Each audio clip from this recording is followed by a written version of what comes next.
This ain't your grandma's news story. It's a trip down the rabbit hole where the truth is as bent as a cheap plastic spoon after a Saturday night bender. They call it Orange County, Florida, but I've seen things in a swamp that were more honest. Two corrections officers, they say, were nabbed in a drug racket so big it could choke a hippopotamus.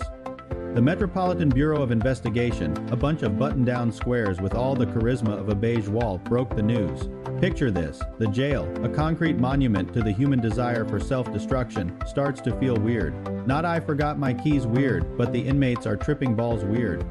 The Corrections Department, bless their simple, rule-following hearts, noticed a slight uptick in inmates acting like they were at Woodstock.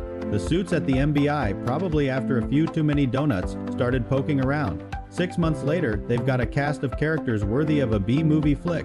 We're not just talking about the usual suspects here. Sure, 22 of the accused were inmates, but the real stars of this show were the jailhouse janitors of justice themselves.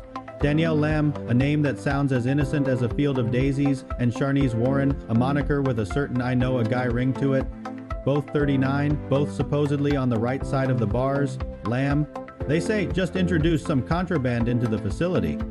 A little housewarming gift, perhaps?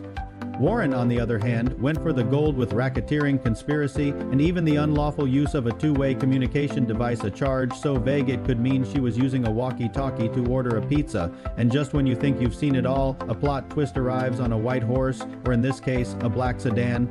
A private attorney, a supposed pillar of the community, was also caught in the web. This legal eagle was apparently using his law and order access to moonlight as a drug mule, slipping illegal substances to a client. It's enough to make you wonder if the scales of justice are truly balanced, or if they're just a glorified measuring device for illicit substances.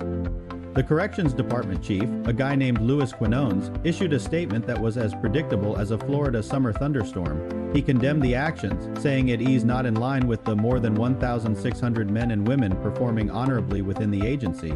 You can almost hear the sigh, the shake of the head. But let's be real, in a world where the law and the lawless are often the same person, such words are just a formality, a sad trombone solo in the symphony of absurdity.